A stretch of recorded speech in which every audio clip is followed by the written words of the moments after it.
And Michael, I think probably he may have negotiated himself to a corner, and maybe the company was looking at him in the wrong role to pay him 150K a year to be a mid card heel by himself without his entourage was not the greatest marketing plan of all time. So that's why I say he should have changed roles. He should have hung up his tights. He should have went to the announce booth. And I think if he had done that at that time, he would be known today as one of the best color analysts of all time.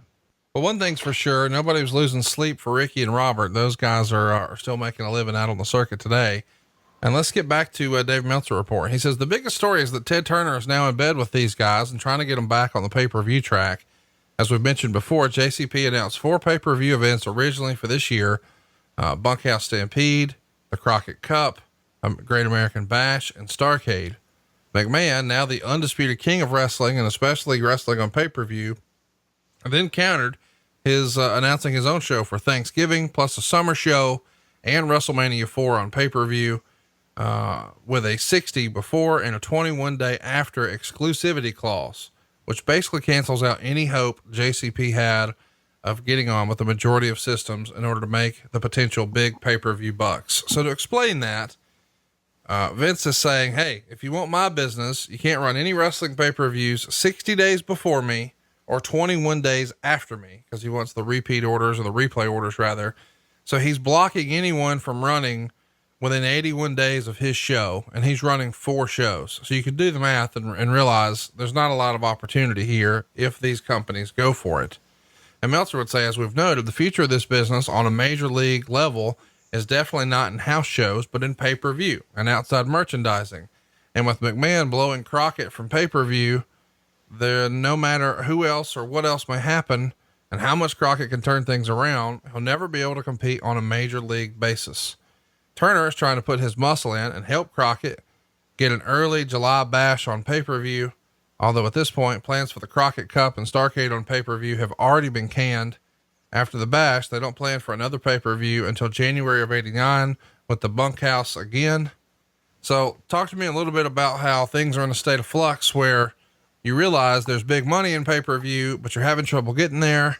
But thankfully you've got a billionaire in your corner now, and maybe he can pull the nose up. Well, the thing about Ted is that we needed Ted to get involved. You had a lot of Turner Broadcasting board members that were from the cable world.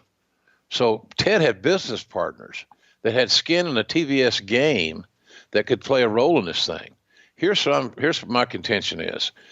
Guys like Turner, busy men like Ted, and the guys that were on his board, busy men and women like Ted, who were in there, who could do something about it, were not aware of this issue. Now, guys like you and me, we're talking about it now. I was in the business at that time. You're a young kid, so we had a different perspective for varying reasons. But I'm just telling you that I don't know that Turner knew the complexities of this situation, but he sure as hell, once he found them out, he knew how to go address them with the people that were making the decisions who weren't aware that this was screwing their own company. So in a large sense. So I just think it was a lack of communication. Ted got in the game late, but as we noticed over the years, it all worked its way out because it was very potentially litigious. Because I think a lot of courts would say, well, look, you're creating a situation where you're putting these guys out of business by your deadlines and all these things. And that wasn't precedented deadlines. It was new terms of engagement. And those terms of engagement were simply to help put WCW's growth, retard the growth, and make it harder for us to grow our company and everybody make some money. So I think it was a Ted Turner. Ted didn't get the information, the full story early enough. When he did some things about it. But we acquiesced when we did the Clash of Champions 1 against WrestleMania 4, whatever the hell it was. Well, that was a hell of a deal because it we'll talk about this, but it noticeably affected the income of the WrestleMania. They lost a lot of money that they had planned on making because people had an alternative. Does that sound familiar? Fans had an alternative, and wrestling fans are smart enough to select what the best alternative for them is on any given night. So that's where that, to me, that's where that all that thing came about. We got Ted involved late.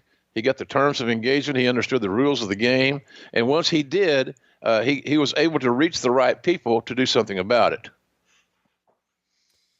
Something else is in the news that stood out when I was doing my research here that maybe you don't have any information on, but I just thought it was an interesting little footnote.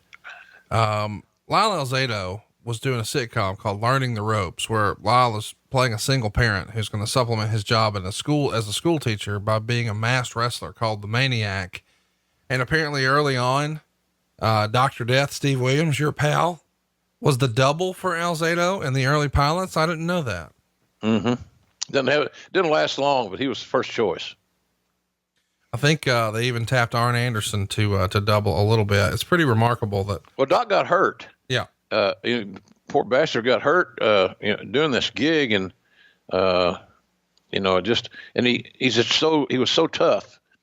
It's like when he tore his hamstring in that stupid fucking brawl for it all. What a ridiculous idea. I think I'm doing I'm a guest on that Vice show. Yeah, it's coming back very soon. Dark Side of the Ring. I actually got to see a little bit of it ahead of time. They have hit a home run again, and Dark Side of the Ring is going to be back later this month, man. Yeah, I did a lot of interviews here at my house. Those guys came down from Canada and spent a couple of days with me, and we got to chat about a lot of things. But it's just hard when you stop and think, and you go back and like the brawl for it all, for example. It's just, why are we that stupid? Why do we do that? It had no basis in good. It had where nobody was going to win. Nobody was going to get better. Nobody was going to get advanced with the cards where they could draw money in a WWE event at that point in time. It was a piss poor idea that we executed like dog shit. And I'm so embarrassed to be a part of it, but I was. I'm not running from it, but it wasn't a good idea. It was not talent friendly whatsoever.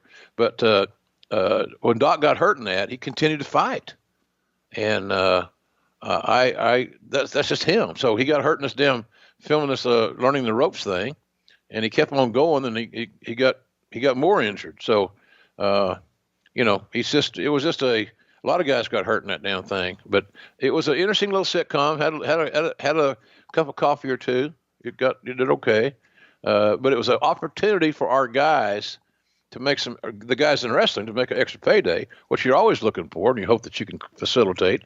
But it also was a way to help build the business a little bit, Conrad, because anytime that was a positive presentation. The dad's a single father. He's got empathy. He's raising a son, I think it was. He's a school teacher, didn't make any money like they do now. None of them make any money. God bless them. That's ridiculous. But he was it put a positive light on the wrestling. It humanized it. I guess that's what I'm trying to find out. It humanized the wrestling business a little bit, and heretofore that was very rare.